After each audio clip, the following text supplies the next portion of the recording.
दोस्तों नमस्कार। Learning by AP sir YouTube channel में आपका स्वागत है। इस वीडियो में हम भारतीय संविधान के बारे में अध्ययन करने वाले हैं।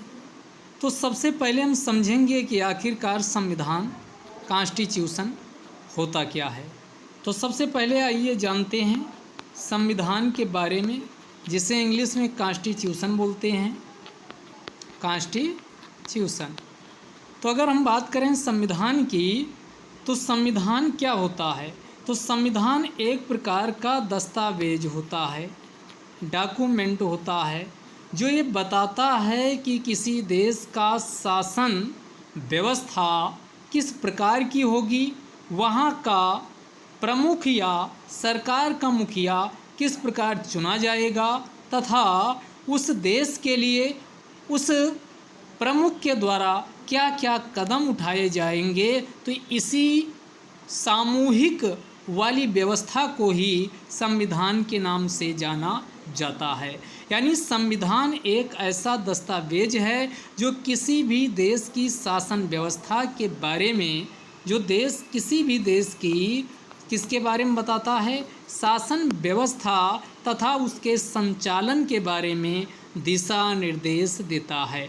अब अगर बात की जाए संविधान कितने प्रकार के होते हैं, तो संविधान विश्व में दो प्रकार के पाए जाते हैं। एक को क्या कहा जाता, एक को लिखित संविधान कहा जाता है और दूसरे को क्या कहा जाता, अलिखित संविधान कहा जाता है।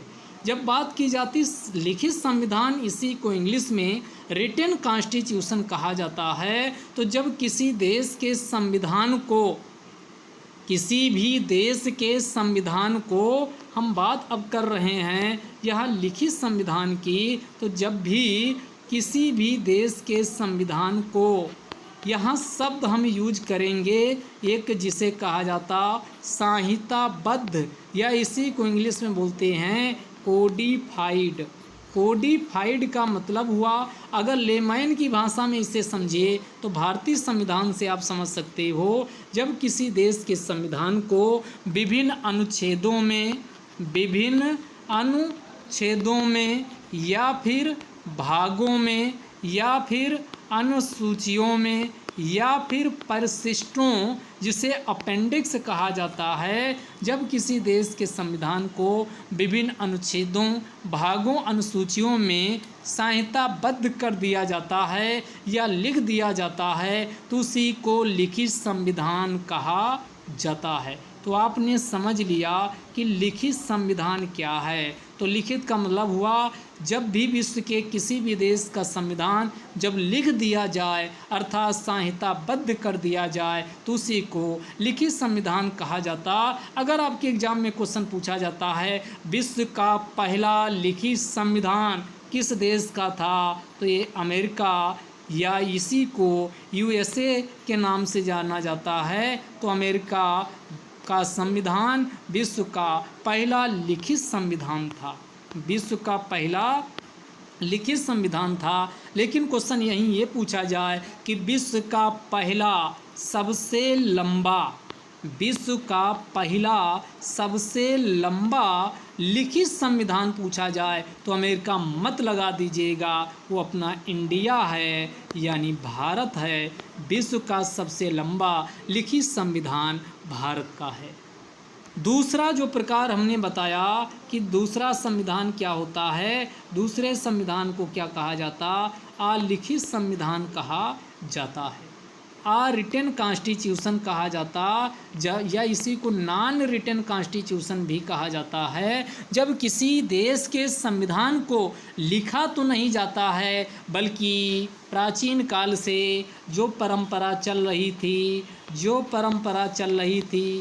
प्रथा चल रही थी, जो रीति रिवाज चल रही थी, या एक शब्द यूज करेंगे कन्वेंशन, यानी इसी को अभी समय कहा जाता है। जब किसी देश के संविधान को लिखा तो नहीं गया है, लेकिन वो परंपराओं, प्रथाओं, रीति रिवाजों तथा अब समयों पर आधारित होता है, तो उसी संविधान को अलिखित संविधान कहा जाता। और विश्व का जो सबसे प्रचलित अलिखित संविधान जिसे कहा जाता है उसी को क्या बोलते हैं, यूके कह लीजिए, या इसी को इंग्लैंड कह लीजिए, या इसी को ब्रिटेन कह लीजिए। देखिएगा ऑप्शन में क्या दिया, तो विश्व का अलिखित संविधान यूनाइटेड किंगडम या ब्रिटेन या इंग्लैंड में पाया जाता है। आज आप देखोगे तो विश्व के ज़्यादातर देशों ने कौन सा संविधान अपनाया है, तो विश्व के ज़्यादातर देशों ने लिखित संविधान को अपना लिया है। अब आगे हम बात करते हैं, एक शब्द यहाँ पर और होता है जिसे संविधानवाद के नाम से जाना जाता है, यानी कि इसी को कॉन्स्टिट्यूशनलिज्म के नाम से जाना जाता है। तो इस शब्द को हम समझेंगे कि संविधान के बाद वाद लग गया तो क्या जहाँ संविधान पाया जाएगा तो वहाँ संविधानवाद क्या पाया जाना अनिवार्य होगा, यानी कि संविधान है तो क्या संविधानवाद भी होगा। तो हमने अभी संविधान आपको बताया कि लिखित व अलिखित संविधान विश्व में पाए जाते हैं। शासन कैसा भी हो, चाहे वहाँ पर लोकतंत्र हो, चाहे वहाँ पर राजतंत्र हो, चाहे वहाँ पर तानाशाही शासन निरंकुश तंत्र हो, विश्व के भूभाग में, विश्व के किसी भी कोने में जो भी कोई देश स्थित है वहाँ पर संविधान किसी न किसी भी प्रकार का पाया जाएगा। लेकिन याद रखिएगा, संविधानवाद के लिए अनिवार्य शर्त है कि लोकतंत्र का पाया जाना। अगर लोकतंत्र नहीं है तो वहाँ पर संविधान तो हो सकता पाया जाए लेकिन संविधानवाद नहीं पाया जाएगा। तो संविधानवाद के लिए पहली शर्त है कि लोकतंत्र डेमोक्रेसी का पाया जाना। तो डेमोक्रेसी, अब बात आती है कि डेमोक्रेसी है क्या, तो जैसा कि अब्राहम लिंकन ने भी परिभाषित किया है कि जनता का, जनता के लिए, जनता का, जनता का, जनता के लिए, जनता का, जनता के लिए, जनता द्वारा शासन को ही क्या कहा जाता, लोकतंत्र कहा जाता। अर्थात अगर आज के संदर्भ में हम देखें तो जब किसी भी देश में या तो सरकार होगी या फिर राष्ट्र होगा, तो जब किसी भी देश की सरकार या राष्ट्र का जो मुखिया होगा वह या तो प्रत्यक्ष रूप से, या फिर आप सीधे वोट दिए हैं, या फिर आप प्रत्यक्ष रूप से डायरेक्टली और इनडायरेक्टली, प्रत्यक्ष या अप्रत्यक्ष रूप से उस देश की आम जनता के द्वारा आप लोग, हम सब लोग अपने देश के मुखिया को, भारत के संदर्भ में बात करें तो प्रधानमंत्री सरकार का मुखिया हुआ, राष्ट्रपति राष्ट्र का मुखिया हुआ, उसको हमने प्रत्यक्ष या अप्रत्यक्ष रूप से चुना है, चुनकर भेजे हैं। अगर ऐसी व्यवस्था है तो इसी को लोकतंत्र के नाम से जाना जाता है। तो लोकतंत्र का मतलब ये होता है, तो हमने अभी आपको बताया कि संविधानवाद वहीं पर पाया जाएगा जहाँ पर पहली पॉइंट हमने कहा लोकतंत्र होगा, और दूसरा क्या होगा, सीमित शासन, या सीमित शासन को ही संवैधानिक सरकार के नाम से भी जाना जाता है। तो लिमिटेड गवर्नमेंट के, या लिमिटेड गवर्नमेंट, या इसी को गवर्नेंस के नाम से भी जाना जाता, मिनिमम गवर्नमेंट, मैक्सिमम गवर्नेंस, न्यूनतम सरकार अधिकतम शासन के नाम से भी जाना जाता है। जब सरकार के द्वारा मंत्रालयों, विभागों को छोटा से छोटा किया जाए तथा अपने कार्यों को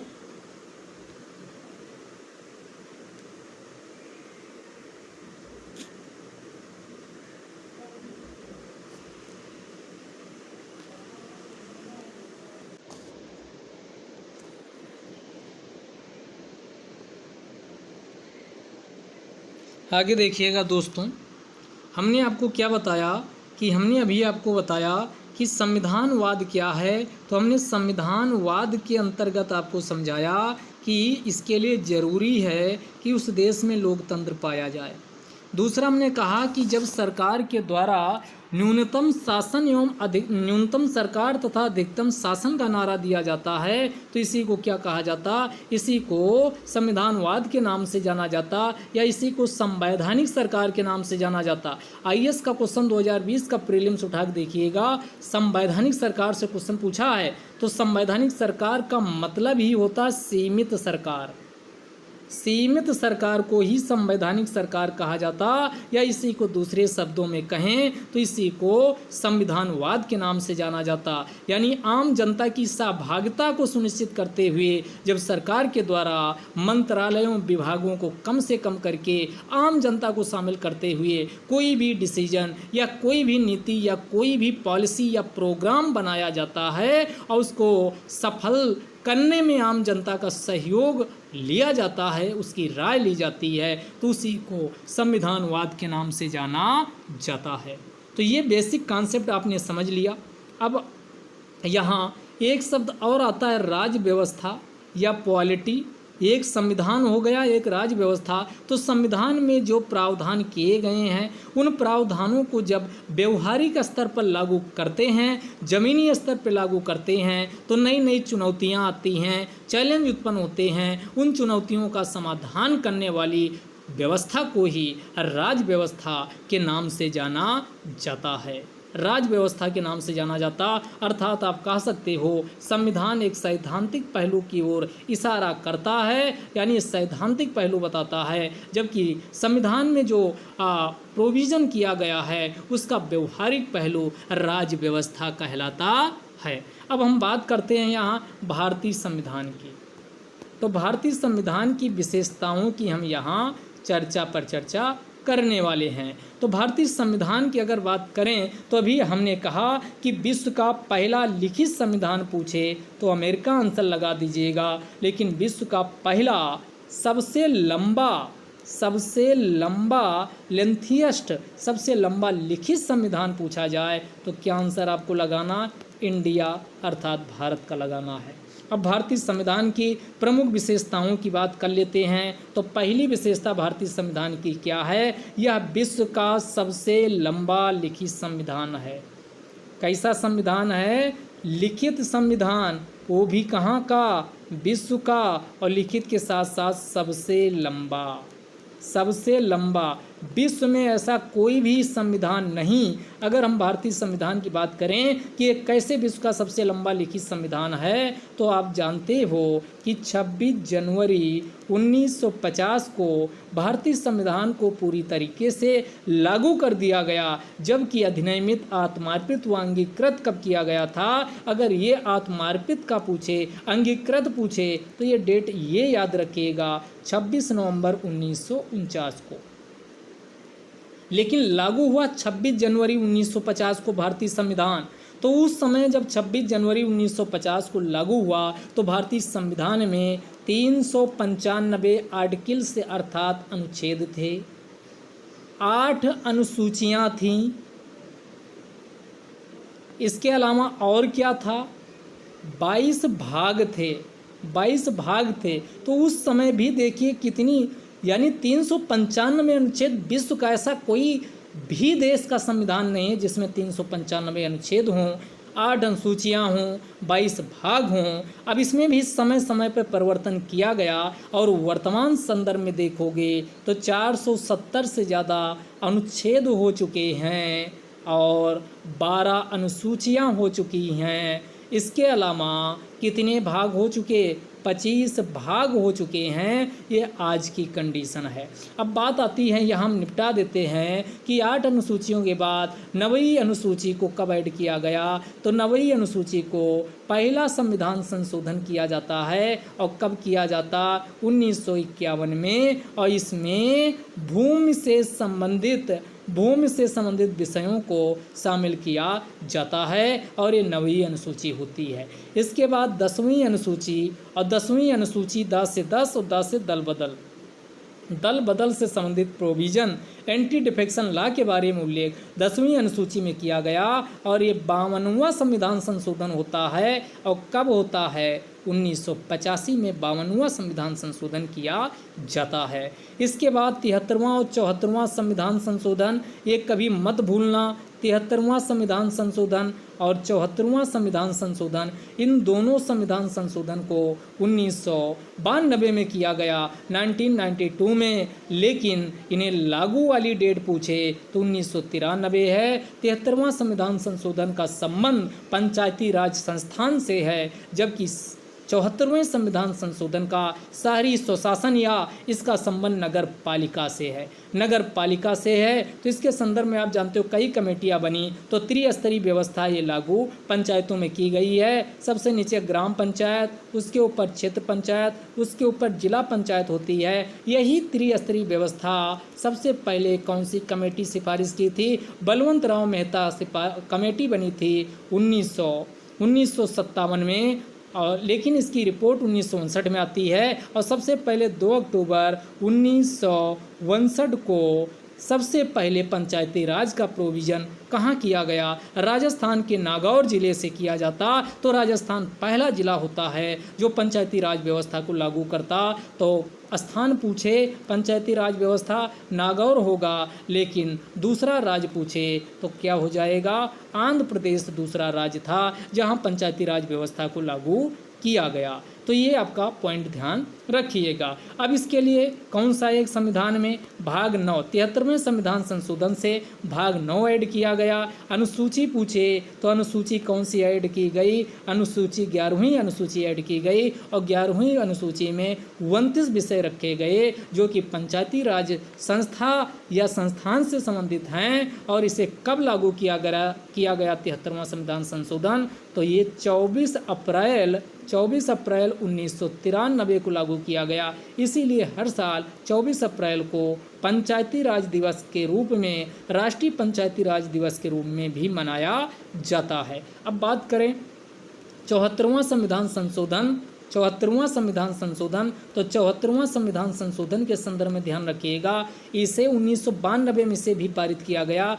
लेकिन ये लागू 1993 से हुआ। 1 जून 1993 से इसे लागू किया गया और इसका संबंध नगर पालिका से है। और इसके लिए कौन सी 12वीं अनुसूची ऐड की गई? 12वीं अनुसूची संविधान में ऐड की गई। और इसमें कितने विषय रखे गए? 18 विषय रखे गए हैं।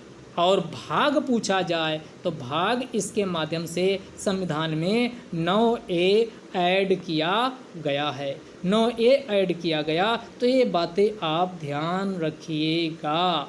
उसके बाद आते हैं तो आपका यहाँ आपने देख लिया कि आपकी 9वीं अनुसूची, 10वीं, 11वीं, 12वीं। 9वीं अनुसूची पहला संविधान संशोधन, 10वीं अनुसूची 52वां संविधान संशोधन, और इसके बाद 11वीं अनुसूची किस संविधान संशोधन से? 73वां संविधान संशोधन, और 12वीं अनुसूची 74वें संविधान संशोधन से ऐड किया गया। 9वीं अनुसूची भूमि अधिग्रहण से संबंधित है, 10वीं दल बदल कानून से संबंधित है, 11वीं पंचायती राज संस्था से संबंधित है, और 12वीं अनुसूची का संबंध नगर पालिका व शहरी स्वशासन से है। और शहरी स्वशासन का जनक पूछा जाए तो भारत में किससे माना जाता है शहरी स्वशासन का जनक? तो भारत में शहरी स्वशासन का जो जनक है, शहरी स्वशासन का जनक किसे माना जाता? तो ध्यान रखिएगा, लॉर्ड रिपन। लॉर्ड रिपन को क्या माना जाता है? शहरी स्वशासन का जनक माना जाता है। इसके बाद अगर पूछा जाए सबसे पहले शहरी स्वशासन को या नगर पालिका को कहाँ लागू किया गया, तो ये आपका कौन था? मद्रास। ध्यान रखिएगा। अब यहाँ बात, पहला पॉइंट जो हमने भारतीय संविधान की विशेषताओं में उठाया था, तो हमने कहा कि भारत का संविधान विश्व का सबसे लंबा लिखित संविधान है। तो पहली विशेषता क्या हुई? विश्व का सबसे लंबा लिखित संविधान है, क्योंकि भारतीय संविधान में हर एक बात को लिखा गया है, हर एक बात को लिखा गया। और शुरू में कितने भाग थे? 22 भाग थे। इसमें कितने? तो ये आपके 4 भाग और ऐड किए गए हैं। वो 4 भाग कौन हैं? तो ये 22 4 अभी 26 होगा, तो अभी आप देखोगे तो ये आपका कौन हो गया? 4A। इसमें मौलिक कर्तव्य रखा गया। उसके बाद आपका भाग 9A, इसको ऐड किया गया। उसके बाद 9 के बाद भाग 9A ऐड किया गया। उसके बाद भाग 9B। 9A में आपने देखा किसका संबंध है? तो इसका नगर पालिका का है। 9B 97 संविधान संशोधन से 9B ऐड किया गया। और इसमें संबंध किसका है? तो इसमें कोऑपरेटिव सोसाइटी, सहकारी समितियों का इसमें संबंध है। उसके बाद 14A 42वें संविधान संशोधन से 14A ऐड किया गया और इसका संबंध ट्रिब्यूनल या अधिकरण से है। और इसके लिए 2 आर्टिकल ऐड किए गए, 323A एंड 323 बी। 323 ए में कैट यानी सेंट्रल एडमिनिस्ट्रेटिव ट्रिब्यूनल यानी प्रशासनिक प्राधिकरण की बात है, और प्रशासनिक के अलावा अन्य मामलों के लिए जो ट्रिब्यूनल होगा उसका उल्लेख 323 बी के अंतर्गत किया गया है। यहाँ तक क्लियर हो गया होगा। तो ये 4 भाग थे जिसको बाद में ऐड किया गया। तो आप कहोगे 22 + 4 करेंगे तो होना चाहिए 26, लेकिन आप बता रहे हैं 25 है। तो ध्यान रखिएगा दोस्तों, भाग 7 को डिलीट किया गया है, भाग 7 को डिलीट किया गया। तो इस प्रकार टोटल कितने हैं, टोटल 26 से 1 घटा दीजिए, 7 भाग डिलीट हो गया, तो भाग कितने बचेंगे, 25। तो वर्तमान में पूछा जाए भाग 25 हैं, अनुच्छेद 470 प्लस हैं, व अनुसूचियाँ पूछी जाए तो 12 अनुसूचियाँ हैं। तो भारत का संविधान ये विश्व का सबसे लंबा लिखित संविधान, या इसी को हाथी काय आकार के नाम से भी, हाथी काय आकार या विशाल काय आकार के नाम से जाना जाता, क्योंकि भारत का भौगोलिक विस्तार याद कीजिए, जम्मू कश्मीर से लेकर कन्याकुमारी, इधर गुजरात से लेकर उधर अरुणाचल प्रदेश पर, भारत की जलवायु से लेकर के यहाँ पर यहाँ की वर्षा, जलवायु, वनस्पति और खान पान, हर एक प्रकार की डाइवर्सिटी है।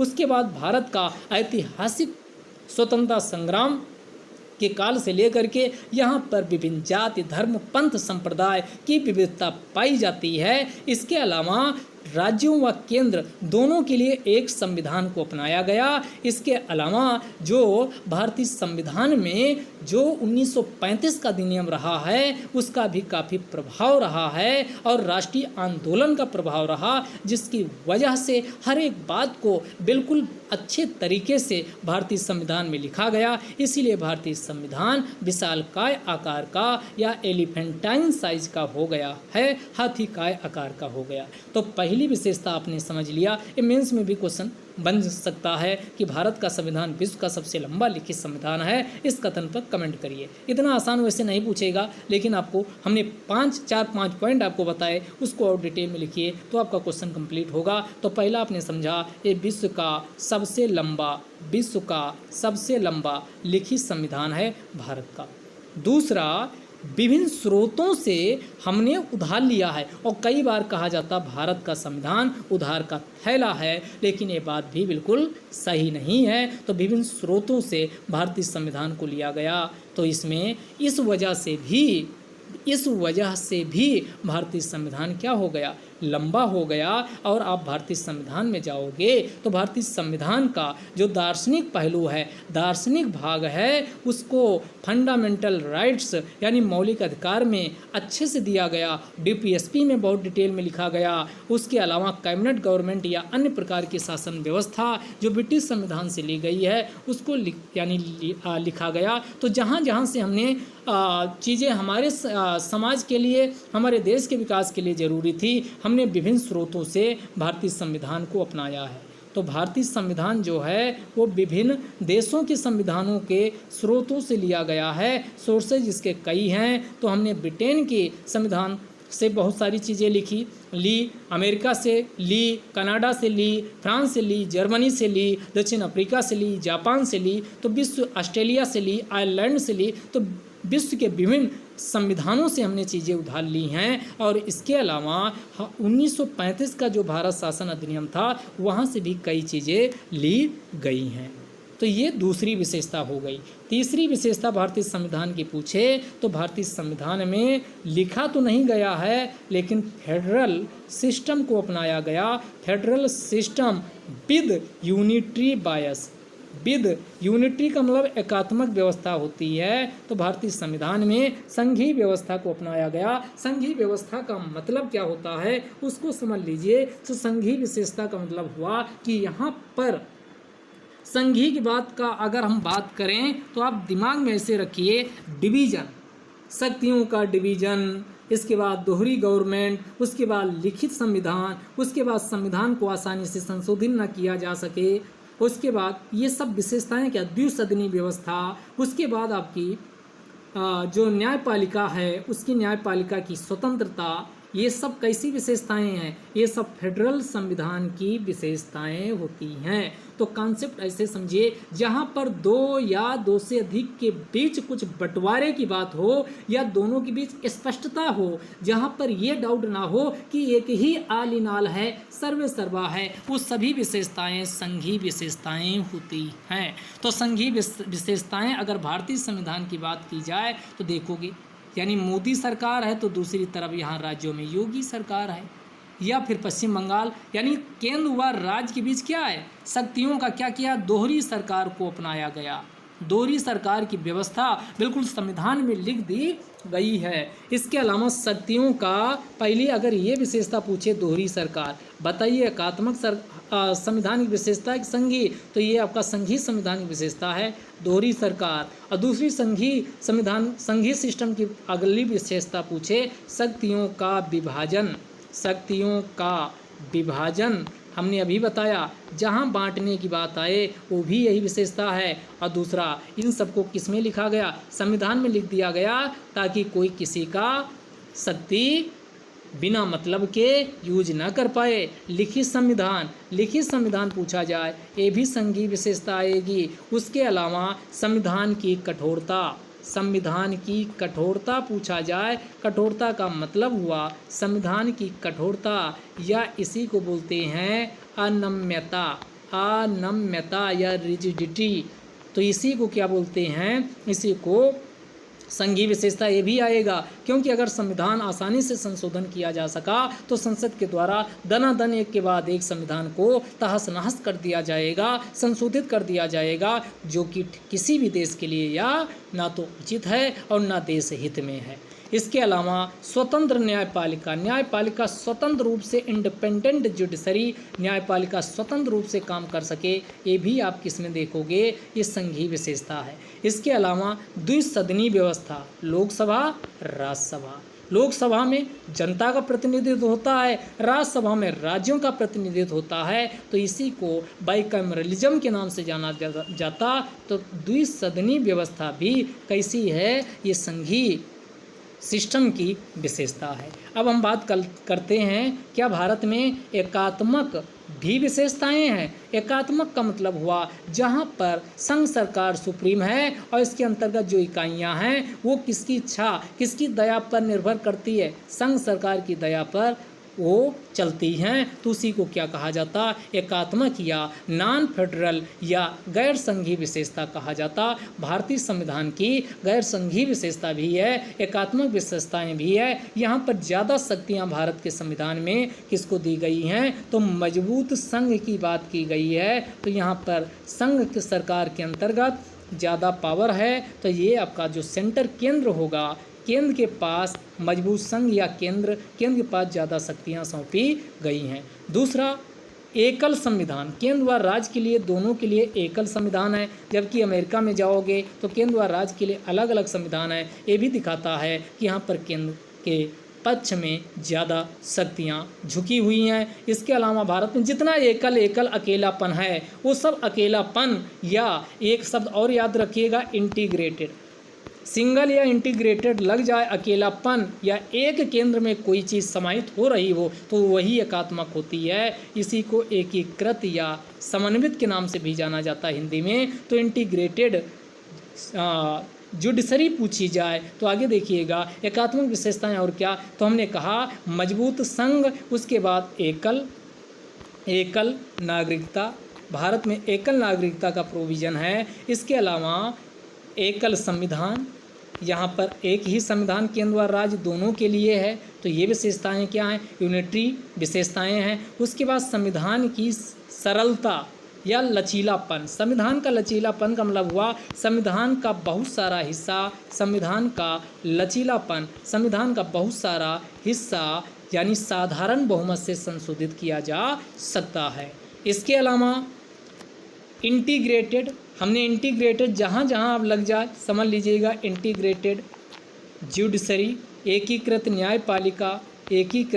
न्यायपालिका की विशेषता भी कैसी है, तो इसी प्रकार की विशेषता है। उसके बाद गवर्नर, जो गवर्नर होते हैं वो किसके एजेंट होते हैं, वैसे तो संविधान में एजेंट की बात नहीं की गई, लेकिन रियल में एजेंट का काम ही करते हैं, तो गवर्नर भी केंद्र के एजेंट के रूप में कार्य करते, ये भी यूनिटरी में आएगी। इसके अलावा ऑल इंडिया सर्विसेज जो IAS IPS ये आप सुनते हो, अखिल भारतीय सेवाएं, ये भी इसी यूनिटी विशेषता को दर्शाती हैं। इसके अलावा कैग हो गया, कैग हो गया, और उसके बाद कैग के बाद इलेक्शन कमीशन ऑफ इंडिया हो गया। ये सब आपका कौन है, यूनिटरी विशेषता को दर्शाता है। इसके अलावा जो सबसे ज़्यादा विवादित भी रहता है, यानी आपातकालीन प्रावधान, आपातकालीन प्रावधान दे दिया जाए तो भी यूनिटी विशेषता को दर्शाता है, यूनिटी विशेषता को दर्शाता है। तो ये आपकी समझ में आ गया होगा कि भारतीय संविधान की अगली विशेषता क्या है। तो अगली विशेषता है कि यहाँ दोनों प्रकार की हैं, संघात्मक संघीय संविधान की भी विशेषता हैं और साथ साथ एकात्मक प्रणाली वाली विशेषताएं भी यानी शामिल की गई हैं। इसके अलावा अगली विशेषता की अगर हम बात करें भारतीय संविधान की, तो यहाँ पर भारतीय संविधान में संशोधन दो तरीके से हो सकता। एक बिल्कुल आसानी से, सरलता से जो हो जाए उसी को कहते हैं साधारण बहुमत से। साधारण बहुमत का मतलब हुआ 50% + 1, 50% + 1। जैसे राज्यों का नाम भूभाग सीमा में परिवर्तन, अनुच्छेद 1 और 2 नए राज्य का प्रवेश व स्थापना, अनुच्छेद 3 विद्यमान राज्यों के नामों भूभागों में परिवर्तन, अनुच्छेद 3 के बाद अनुसूची 5वीं 6ठी, तो इनमें भी, और उसके बाद आर्टिकल 169 में जो विधान परिषद होती है राज्यों में, उनका उत्सर्जन या उनका विनाश करना हो, साधन करना हो, तो ये भी समान बहुमत से हो सकता है। तो जो समान बहुमत से बहुत सारी चीज़ें परिवर्तित हो सकती, तो इसी को कहा जाता है संविधान क्या है, बिल्कुल फ्लेक्सिबिलिटी है, यानी संविधान की इसी को नम्यता या फ्लेक्सिबिलिटी कह लीजिए, या नम्यता कह लीजिए, या सरलता कह लीजिए। दूसरी तरफ बहुत सारे ऐसे प्रोविज़न किए गए हैं जिनमें अनुच्छेद 368 के प्रयोग करते हुए ही आप संविधान का संशोधन कर सकते हो। और इसमें कौन कौन आएगा जिसमें 368 का प्रयोग आता है, तो 368 के अंतर्गत ध्यान रखिएगा दोस्तों, यानी कि जो आपका DPSP हो गया, इसके बाद आपका मौलिक फंडामेंटल ड्यूटी हो गया, मौलिक फंडामेंटल राइट्स मौलिक अधिकार हो गया, इनको 368 का प्रयोग करके ही आप संशोधित कर सकते हो, जिसके लिए उपस्थिति एवं मतदान का विशेष बहुमत यानी 2/3 बहुमत की आवश्यकता होती है, 2/3 बहुमत की आवश्यकता होती। और सबसे लास्ट में, तो इसीलिए भारतीय संविधान को कहा जाता है कि जो भारतीय संविधान है वह दोनों का यानी मिक्सअप है, रिजिडिटी एंड फ्लेक्सिबिलिटी का मिक्सअप है। रिजिडिटी एंड फ्लेक्सिबिलिटी अर्थात नम्यता और प्लस अनम्यता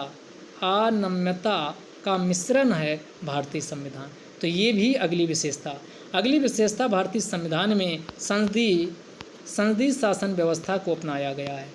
संसदीय शासन व्यवस्था का मतलब हुआ यहाँ पर दो प्रमुख होते हैं, एक होता है सरकार का प्रमुख और एक होता है राष्ट्र का प्रमुख या राज्य का प्रमुख। तो राष्ट्र का प्रमुख राष्ट्रपति होता है, सारे काम राष्ट्रपति के नाम से होते हैं, लेकिन वास्तविक शक्तियाँ सरकार का मुखिया PM होता है, वास्तविक शक्ति का प्रयोगकर्ता PM होता है। इसीलिए PM को क्या कहा जाता है, यानी वास्तविक कार्यपालिका का प्रमुख, जबकि कार्यपालिका का संवैधानिक प्रमुख या अलंकारिक प्रमुख या इसी को टिटुलर के नाम से भी जाना जाता है या इसी को विधेन डिज्योर के नाम से जाना जाता है। तो ये कौन होता, ये सभी राष्ट्रपति होता है, उसके नाम से सारी शक्तियाँ का क्या किया जाता, शक्तियाँ संचालित की जाती हैं। तो यहाँ पर पार्लियामेंट फॉर्म ऑफ गवर्नमेंट संसदीय शासन व्यवस्था को अपनाया गया है, जो कि कहाँ, ब्रिटेन के मॉडल पे आधारित है और उसी ब्रिटेन के मॉडल को वेस्टमिंस्टर मॉडल के नाम से भी जाना जाता है और इसी को रिस्पॉन्सिबल गवर्नमेंट या कैबिनेट प्रणाली के नाम से भी जाना जाता है। अगर संसदीय शासन व्यवस्था की बात करें तो यहाँ पर हमने अभी बता दिया, एक आपका सरकार का प्रमुख होता है नाम मात्र का, तो ये राष्ट्रपति नाम मात्र का, इसके पास शक्तियाँ नहीं होती, तो यहाँ पर नाम मात्र का व वास्तविक कार्यपालिका के दो हेड होंगे, प्रमुख होंगे। दूसरा जो मेजोरिटी पार्टी रूल होगा, जो बहुमत प्राप्त करेगी उस पार्टी का शासन होगा। और तीसरा जो कार्यपालिका होती उसकी रिस्पॉन्सिबिलिटी विधायिका के प्रति होती है। तो जो कार्यपालिका का होती है, एग्जीक्यूटिव होती है, वो सामूहिक रूप से कलेक्टिवली रिस्पॉन्सिबल किसके तरफ होती, विधायिका या लेजिस्लेचर, या इसी को व्यवहार में कहें तो मंत्रि परिषद जो लोकसभा के प्रति उत्तरदायी होती है। ये आपकी जमीनी या संविधान में ऐसा लिखा गया है। उसके बाद यहाँ पर ध्यान दीजिएगा, जो विधायिका व कार्यपालिका के मेंबर होते हैं वो दोनों एक साथ दोनों के मेंबर बने रहते हैं। इसके बाद जो बहुमत प्राप्त दल का शासन होता है, वही बहुमत प्राप्त दल का जो भी नेता चुना जाता है वो प्रधानमंत्री के रूप में या मुख्यमंत्री के रूप में अपनी भूमिका का निर्वहन करता है। और यहाँ पर जो संसदीय शासन व्यवस्था की अगली विशेषता की बात की जाए तो जो निम्न सदन होता है, तो यहाँ पर संसद की अगर बात कर लें, संसद में 3 चीज़ें शामिल होती है। इसका उल्लेख आप देखोगे अनुच्छेद 79 में किया गया, तो लोकसभा, राज्यसभा और राष्ट्रपति। तो यहाँ ये राज्यसभा ये कभी विघटित नहीं होती, जबकि विघटन निचले सदन अर्थात लोकसभा का होता है, लोकसभा का होता है। तो ये विशेषताएं भारतीय संविधान की हैं। उसके बाद अगली भारतीय संविधान की बात करें तो भारतीय संविधान में क्या किया गया, तो ये दोनों का बीच का रास्ता मध्यम मार्ग अपनाया गया। संसदीय संप्रभुता कहा भी जाता है कि क्या भारतीय संसद संप्रभु है? आंसर है नहीं। क्यों नहीं है? क्योंकि जैसे ब्रिटेन की संसद कुछ भी कर सकती है, ब्रिटेन की संसद के संदर्भ में कहा जाता है कि वह पुरुष को महिला व महिला को पुरुष बनाने के सिवाय कुछ भी कर सकती है, जबकि भारत में ऐसा नहीं है। भारत में संसदीय संप्रभुता को नहीं अपनाया गया है। क्यों? क्योंकि यहाँ पर संसद के ऊपर सुप्रीम कोर्ट को यानी क्या जुडिशियल रिव्यू न्यायिक समीक्षा की शक्ति दी गई है। दूसरा, अमेरिका में सर्वोच्च पावर जो है वो किसको है? वहाँ पर ड्यू प्रोसेस ऑफ लॉ विधि की नियत प्रक्रिया लागू करता है वहाँ की यानी वहाँ की न्यायपालिका। तो अमेरिका में न्यायिक सर्वोच्चता को अपनाया गया है। न्यायिक सर्वोच्चता को भारत में क्या अपनाया गया? भारत में संविधान की सर्वोच्चता को अपनाया गया, जबकि भारत में न्यायिक सर्वोच्चता व संसदीय सर्वोच्चता के बीच का रास्ता अपनाया गया। तो ये भारत का अगर विशेषता संविधान की पूछी जाए तो भारतीय संविधान की प्रमुख विशेषता है कि भारत में संसदीय सर्वोच्चता, अगर ये विशेषता की हम बात करें तो भारत में संसदीय सर्वोच्चता तथा न्यायिक सर्वोच्चता के बीच सामंजस्य व संतुलन स्थापित किया गया है। इसके अलावा भारतीय संविधान की अगली विशेषता की बात की जाए तो भारतीय संविधान में एकीकृत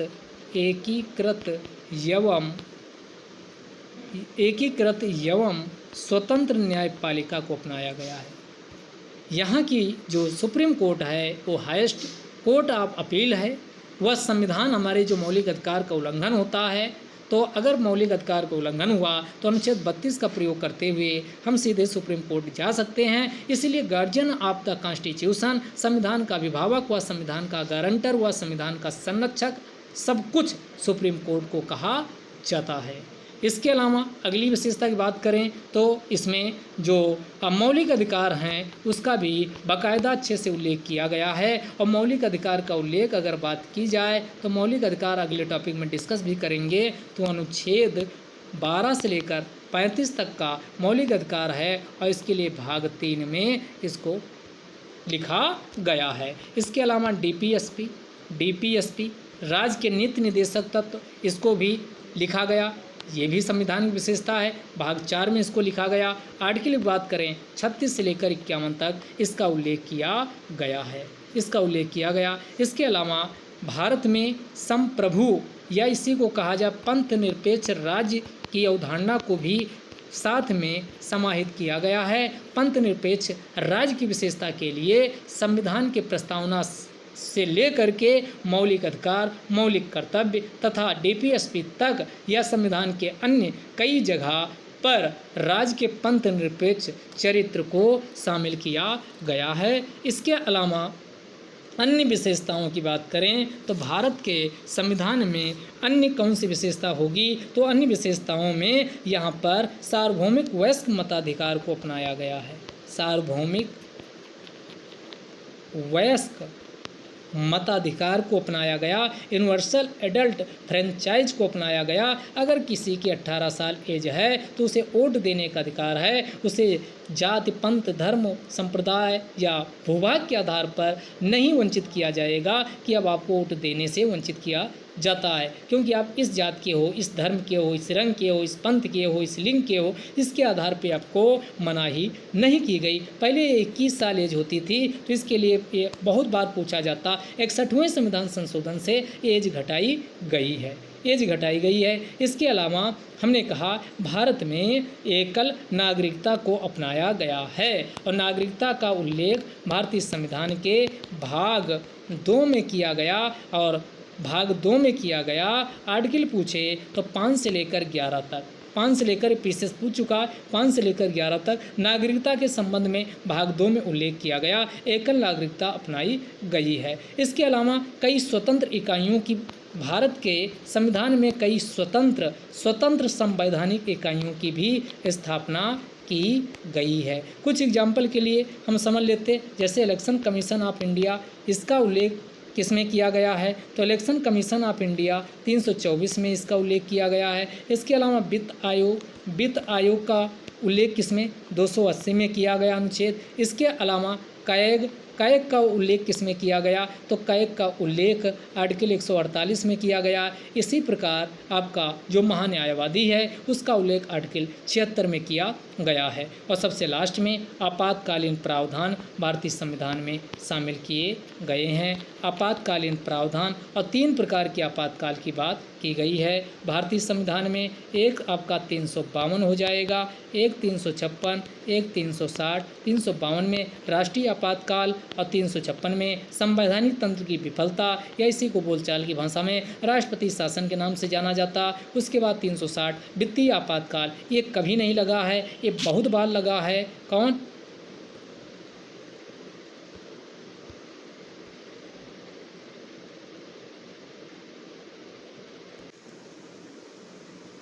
तो दोस्तों हमने क्या आपको बताया कि भारतीय संविधान में 352, 356 और 360 ये 3, इसमें हमने कहा राष्ट्रीय आपातकाल, इसमें संवैधानिक तंत्र की विफलता, इसमें आपका वित्तीय आपातकाल।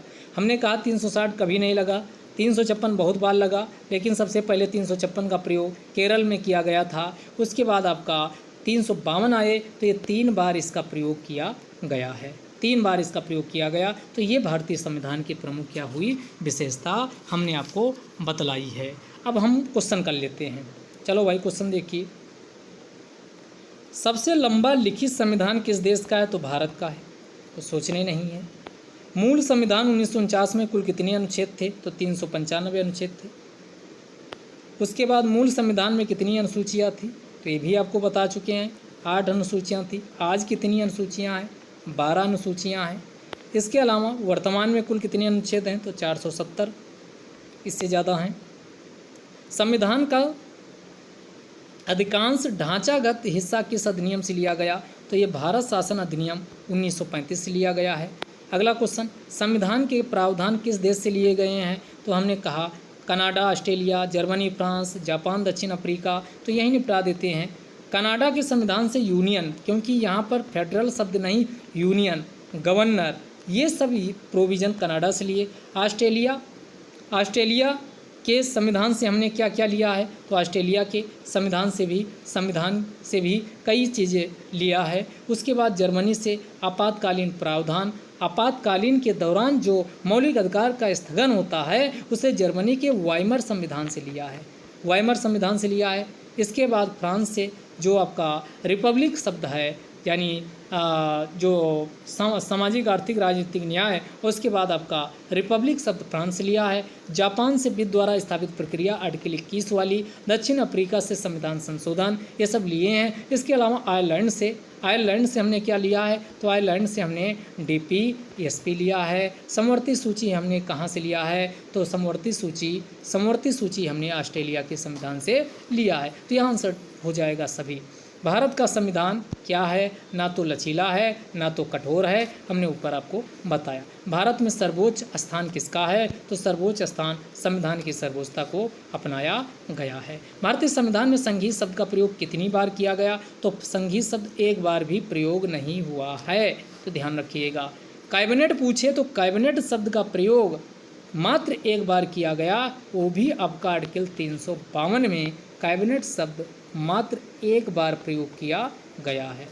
आगे आइए, प्रारंभ में संविधान में कुल कितने मौलिक अधिकार थे? मौलिक अधिकार थे 7, लेकिन 44वें संविधान संशोधन 1978 से संपत्ति के अधिकार को किया गया साफ और अब बचे हैं 6। वर्तमान में कुल कितने मौलिक अधिकार हैं? तो वर्तमान में मौलिक अधिकारों की संख्या कितनी है? 6। अगला देखिए, संविधान में मौलिक अधिकारों का वर्णन किस भाग में है? अभी हमने कहा भाग 3 में है। अनुच्छेद पूछे तो 12 से 35 के बीच किया गया है। अगला, राज्य के नीति निर्देशक सिद्धांत संविधान के किस भाग में है? तो राज्य के नीति निर्देशक तत्व ये भी बताए भाग 4 में है। 36 से लेकर आर्टिकल 51 के बीच हैं। भाग पूछे तो भाग 4 में है। आगे, किसका उल्लेख मूल संविधान में नहीं किया गया? तो मूल संविधान में मौलिक कर्तव्य जो हैं इन्हें 42वें संविधान संशोधन स्वर्ण सिंह कमेटी की सिफारिश पर शामिल किए गए थे और 10 शुरू में थे और 86 संविधान संशोधन के माध्यम से 11वां मौलिक कर्तव्य को शामिल किया गया। तो स्वर्ण सिंह कमेटी 42वें संविधान संशोधन 1976 के माध्यम से शामिल किया गया। तो सन क्या है? 1976। अगला, भारत के संविधान की विशेषता क्या नहीं है? एक स्तरीय नहीं, यहाँ दोहरी सरकार है ना कि एक स्तरीय। धर्मनिरपेक्ष राज्य है, सरकार का संसदीय स्वरूप है, एकल नागरिकता, ये सारी विशेषता हमने आपको बताई है। वर्तमान में संविधान में कुल कितने भाग हैं? तो वर्तमान में भागों की संख्या 25 है। पहले कितने थे? 22 थे। 4 नए भाग शामिल किए गए। अगला, संविधान में कुल कितने आपातकाल का प्रावधान किया गया? 3 प्रकार के आपातकाल हैं। 352 में राष्ट्रीय आपातकाल, 356 में संवैधानिक तंत्र की विफलता या राष्ट्रपति शासन, 360 में वित्तीय आपातकाल का उल्लेख किया गया। वित्तीय आपातकाल का उल्लेख किस अनुच्छेद में किया गया? 360 में उल्लेख किया गया है। अगला क्वेश्चन है, संविधान के अनुसार न्यूनतम मताधिकार उम्र कितने? 18 साल निर्धारित की गई। पहले 21 थी। 61वां संविधान संशोधन 1988 में किया गया और इससे एज घटा करके 21 से 18 साल की गई है। तो आज का सेशन यहीं समाप्त करते हैं। आप अगर वीडियो पसंद आता है तो ज़्यादा से ज़्यादा लोगों को शेयर करिए, लाइक कीजिए और जो लोग सब्सक्राइब नहीं किए हैं वो सब्सक्राइब कर लीजिए और बेल आइकन ज़रूर दबाइए ताकि जैसे वीडियो अपलोड हो वैसे आपको नोटिफिकेशन मिल जाए। अगले वीडियो में फिर मिलेंगे। जय हिंद, जय भारत।